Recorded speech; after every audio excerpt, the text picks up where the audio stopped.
David Akous. Merci, bonjour à tous. Je vais effectivement vous parler de ce qui est affiché, la demande qu'on construit en amont, parce que je ne vous cache pas que quand j'ai vu le thème du colloque, je me suis dit gouvernance linguistique, quelle gouvernance linguistique?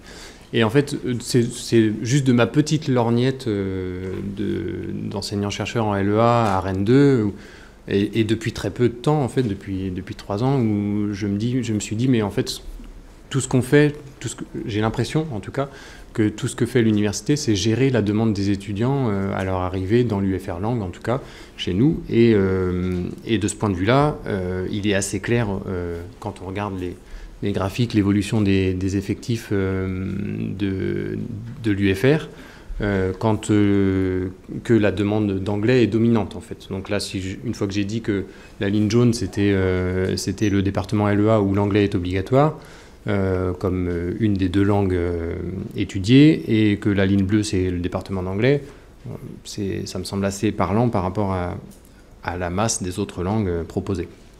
De même, si on regarde les effectifs du centre de langue, qui est aussi rattaché à l'UFR Langue de Rennes 2, c'est la forme en accent circonflexe qui m'a inspiré le titre, mais voilà, l'anglais est bien sûr largement dominant aussi dans les enseignements du centre de langue. Après, on fait d'autres constats, évidemment, dans la pratique enseignante au quotidien. En LEA, par exemple, le niveau nous semble assez inégal. En tout cas, c'est ce que j'entends de mes collègues enseignants de langue C, donc inégal dans les 2 langues, au profit de l'anglais, mais bon, l'anglais n'est pas d'un niveau extraordinaire non plus, toujours. Les copies, alors c'est ce que j'observe moi, les copies et les dossiers sont truffés d'anglicismes inutiles, du style deadline, checker, ou qu'est-ce que j'ai entendu hier. Ah, il y a plus subtil aussi, il y a agenda, opportunité, qui sont utilisés dans le sens anglais.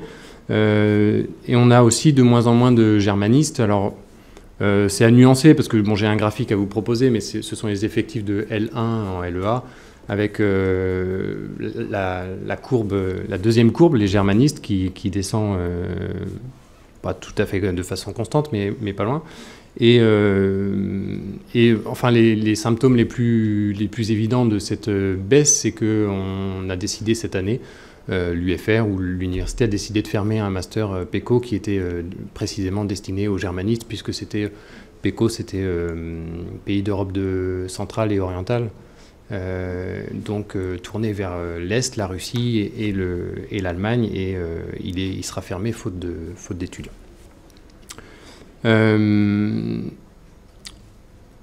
Donc gouvernance linguistique des universités, l'objectif européen, en tout cas, si on pense à l'objectif des 2 langues maîtrisées à la fin du lycée, nous, à l'université, c'est pas l'impression qu'on a du niveau des étudiants. Alors pourquoi cette demande majoritaire d'anglais? C'est peut-être là-dessus que je vais me focaliser maintenant.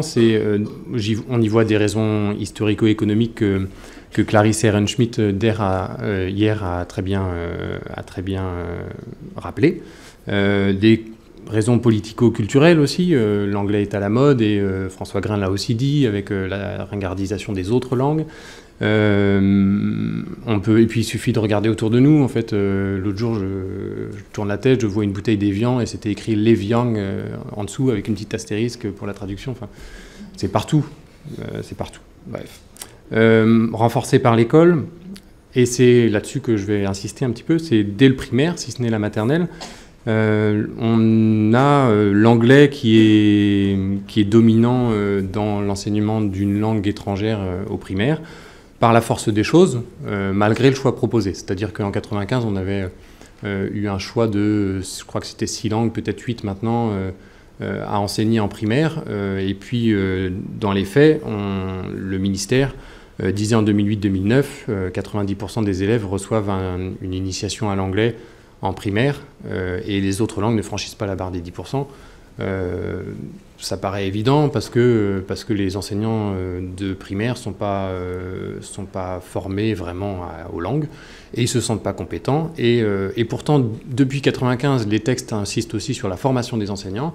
Et moi, je côtoie au quotidien une professeure des écoles qui côtoie aussi des professeurs des écoles au quotidien et qui ne se sentent pas davantage compétents aujourd'hui qu'en 1995. Après, renforcer au collège aussi avec une politique que je trouve assez difficilement lisible concernant la LV1 en 6e. Je vous donne 2 exemples. Les nouvelles cartes académiques des langues favorisent l'apprentissage de l'allemand dès le plus jeune âge et renforcent l'offre de l'allemand en langue vivante 2 à partir de la classe de 5e. Alors si on garde en tête l'objectif de continuité entre le primaire et le collège, est-ce que c'est pas une contradiction que de proposer l'allemand en LV2 alors qu'on voudrait qu'il soit appris dès le plus jeune âge? Ou bien est-ce qu'il faut comprendre ça comme c'est en plus de la continuité, on renforce en deuxième langue? Bref. L'autre point qui, du coup, m'amuse un peu plus, c'est la carte des langues a pour objectif de favoriser la pluralité des langues enseignées dans le système éducatif et la continuité des parcours linguistiques de l'école au lycée. Alors là, on est clairement dans une belle contradiction, c'est que d'un côté, on nous dit on a 90% des élèves qui ont l'anglais, donc on veut favoriser la continuité du parcours, mais on veut aussi favoriser la diversité.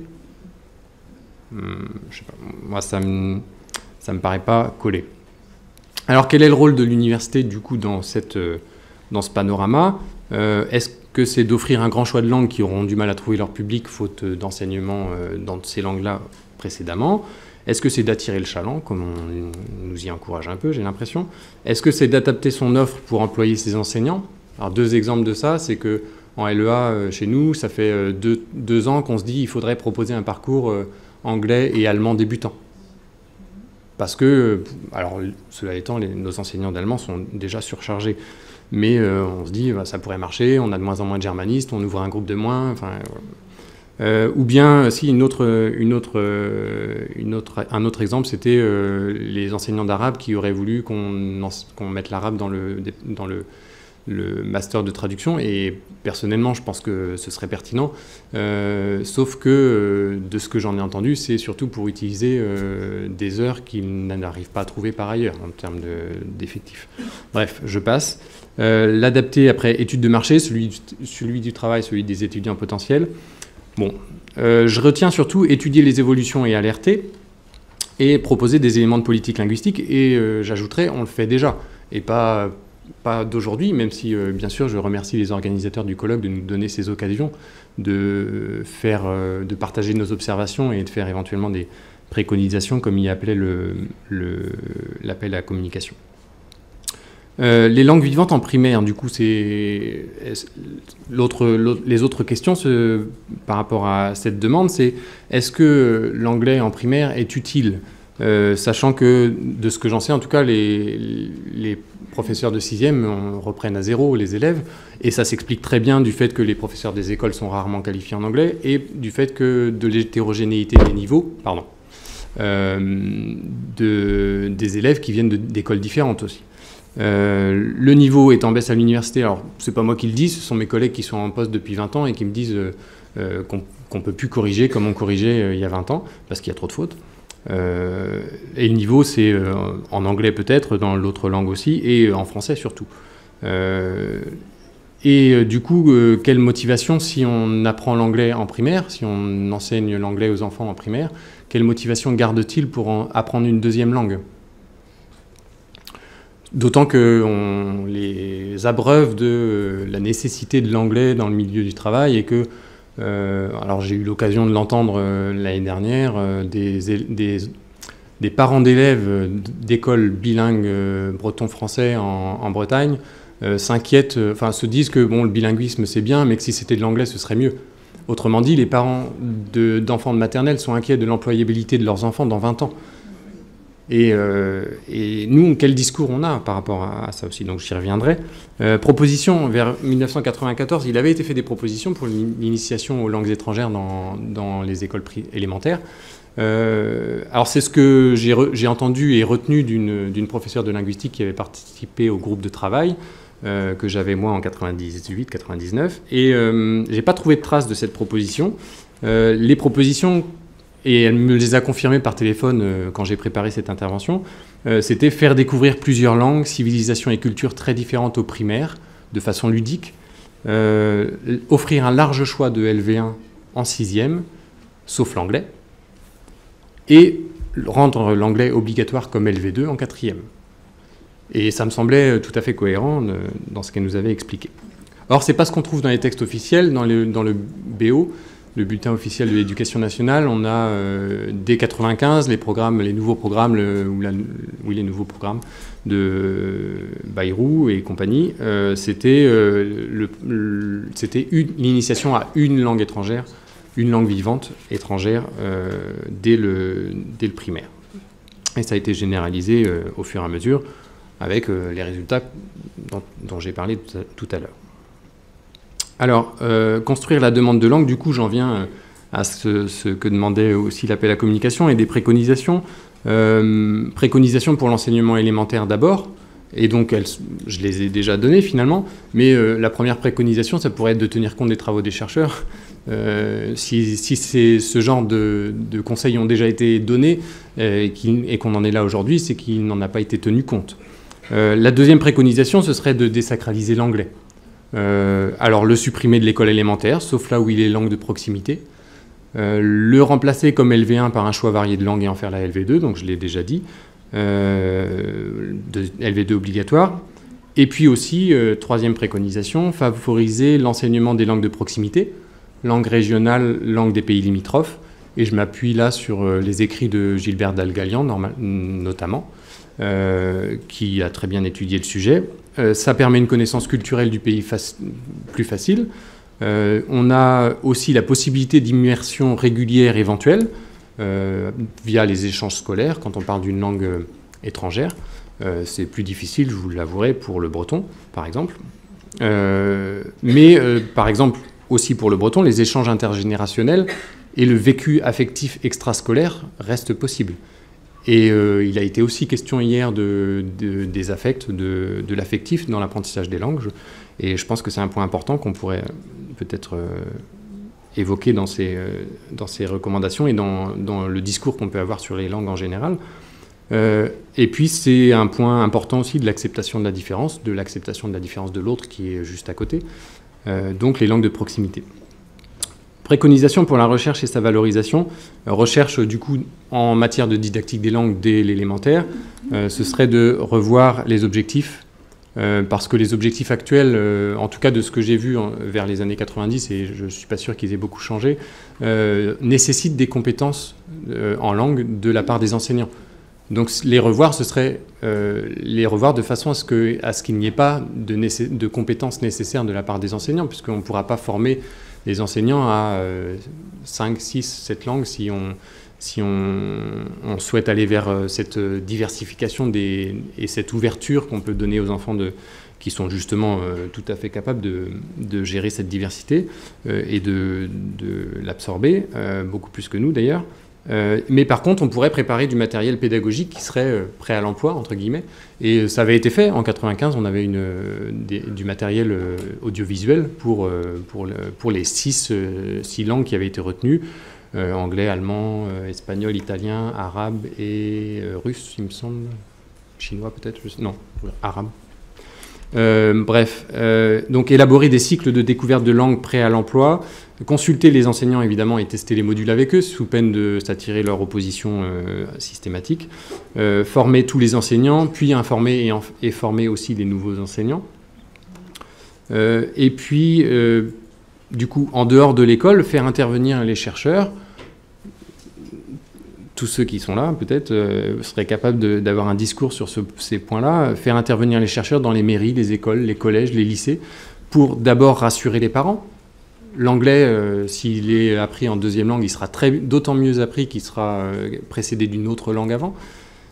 Permettre le dialogue entre les parents, entre les enseignants et les parents, entre les parents et les élèves, par exemple, ou leurs enfants. Répondre aux interrogations des familles multilingues, notamment les familles immigrées qui souvent sont dans le cas de mes grands-parents et qui enseignent ou qui essayent d'élever leurs enfants dans une langue qu'ils ne maîtrisent pas sur le plan affectif. Donc mes grands-parents ont élevé mes parents dans la langue de l'école. Donc sur le registre affectif, c'est un peu pauvre. Valoriser toutes les langues parlées dans la société, justement avec l'immigration. Et là, ce sont des propositions qui ont été faites dès 2001 par le groupe d'intellectuels dirigé par Amin Malouf, qui avait été chargé d'une enquête et d'un rapport par la Commission européenne. Et donc ces propositions étaient déjà là, la proposition d'avoir une langue de référence, une langue privilégiée pour chacun. Oui. Alors pour l'enseignement supérieur et la recherche, je vais passer vite, créer une section CNU, LEA et traduction pour en finir avec l'idéologie du monolinguisme, fût-il d'une langue seconde. En France, on ne peut être spécialiste que d'une langue étrangère en fait. En traduction, on est forcément spécialiste de la langue étrangère et de sa langue maternelle en plus.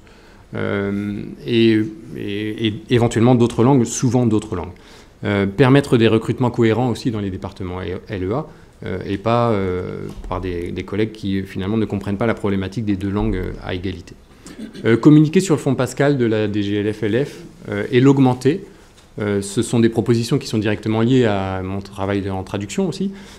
Prendre en charge l'allocation de matériel en plus de la rémunération des interprètes, ça permettrait d'éviter les colloques entièrement en anglais. Et ça favoriserait la créativité des chercheurs. Il en a beaucoup été question hier, donc je passe.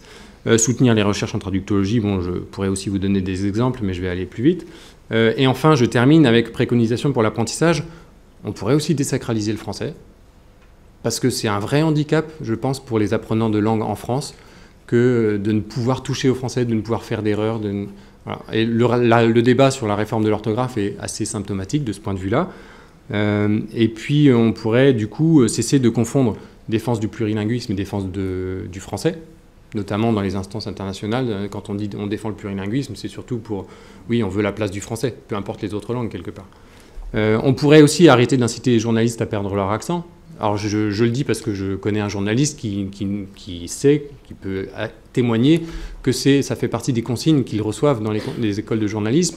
Et on a malheureusement eu un exemple assez patent dans l'actualité récente, sous peine de stigmatisation. Voilà, c'était fait. Et autoriser la délivrance du niveau C2 pour toutes les langues de France.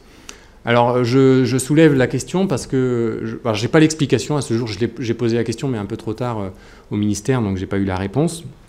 En France, on ne délivre que le niveau C1 pour toutes les langues. Pour le DCL, le diplôme de compétence en langue, qui a été créé aussi en 1995. Alors, moi, ça me pose question parce que, si vous me permettez l'exemple personnel, j'ai un diplôme qui atteste du niveau C2 en anglais et un autre qui atteste du niveau C2 en catalan. Et j'estime que mon niveau d'espagnol est supérieur à mon niveau de catalan. Et en fait, si je voulais passer le DCL de breton, qui est ma langue quotidienne, je le parle tous les jours, on me donnerait le niveau C1. Alors je me dis, il y a un problème, il y a quelque chose qui ne colle pas aussi. Et donc je peux faire l'hypothèse que le niveau C2 est réservé aux locuteurs de langue maternelle, mais ce serait une double aberration. D'abord parce que le niveau C2, c'est un niveau pour des apprenants, c'est une échelle pour les apprenants. Et ensuite, il y a beaucoup de locuteurs de langue maternelle qui ne seraient pas capables d'obtenir le niveau C2. Donc, double aberration, je ne peux pas penser que ce soit cette explication, mais je n'ai pas d'explication et je n'ai pas trouvé non plus dans les textes ou dans les sites internet du ministère d'explication à cette aberration. Peut-être une question qu'on pourra reprendre dans la discussion. Très bien. J'en avais fini. C'est formidable, très bien. Alors merci David. Merci.